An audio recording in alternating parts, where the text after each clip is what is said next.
access made for us to be able to go live, there, especially to go live there, even to report from there. The President Trump has said some things about North Korea, said the problem will be taken care of. He didn't say exactly what it would be. What's your response to that? Well, it is just such an extraordinary look inside a country that is such a mystery to so many Americans. And I think that's partly why this sort of escalation of tensions has been so riveting in recent days with these two very unpredictable leaders now kind of going up against one another. And we don't know what Trump will do on this. He obviously is surrounded by people who have explained to him how huge this threat is, and that has certainly settled in if you talk to people who have been talking to him in recent days. But there's a very kind of a jittery feeling about what could happen here and what happens when you have two enormous egos like this in opposition to one another. Donald Trump, of course, campaigned on an America First policy, but you're seeing all these global crises unfold, and he clearly is trying to step into that role. Yeah, I'm wondering, Bakari Sellers, North Korea has promised a merciless response to any U.S. provocation. Is this President Trump's biggest foreign policy challenge, you think? Well, if you go back and look during the transition process when Barack Obama and Donald Trump were having these conversations, the 44th president of the United States told Donald Trump that the greatest threat he would have to face in the foreign policy arena was that of a nuclear North Korea, and we're starting to see that. And I was reading the AP, who came out with an amazing article today in response to some other articles that came out about our reaction to any actions taking place by North Korea. And what you see is that we're not going to respond with military force unless North Korea attempts to strike any of our allies throughout the country. If it's just a missile test throughout the world, if it's just a missile test, then we will just fall back.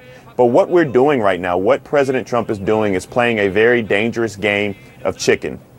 Not just in Syria, but in Afghanistan and North Korea. Our footprint is expanding in a very war-weary country like we are today. Many people are fixated on the access that Will got and you got tonight on CNN tonight. We still have it. By the way, Bakari, these are live pictures. We're still looking at these festivities that are happening in Pyongyang. And again, this is extremely rare for this to be happening, for Will to be able to do a live shot, for us to be able to go live this long and show pictures from the capital city, from Pyongyang, inside North Korea.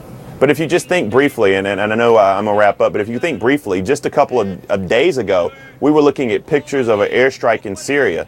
Then just a couple more days after that, we were looking at a Moab, the mother of all bombs, dropped in the mountains of Afghanistan. And now we're fixated on North Korea and what they may or may not do with a nuclear arsenal. We're living in very, very dangerous times with a fragile ego as the President of the United States. Yeah, and I'm glad you said that, because today is day 85 of the administration.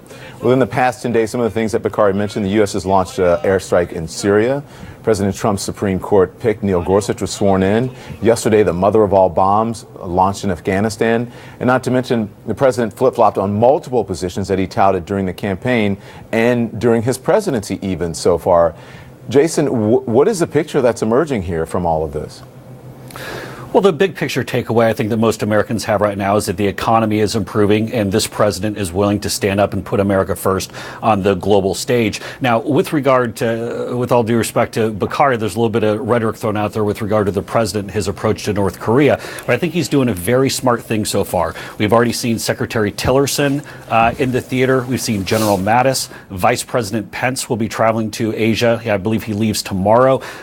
President Trump is sending his top leaders, his top advisors are going to be going and meeting with other dignitaries to really get a sense of the situation. We've shown that the president's willing to step up, and when we have to do what's needed with someone like Assad to stop the chemical weapons, that we will. Obviously, North Korea is a much more complex issue.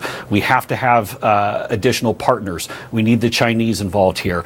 There is no easy solution to North Korea, but I think this administration and this president know just how serious this is, and you can tell by the steps that they're taking that this is a top priority. All right, stand by, everyone.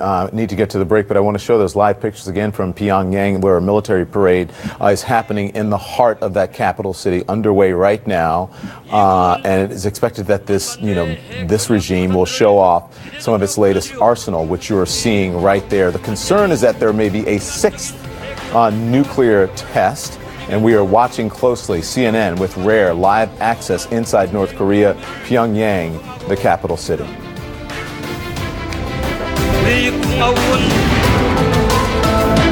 La Quinta presents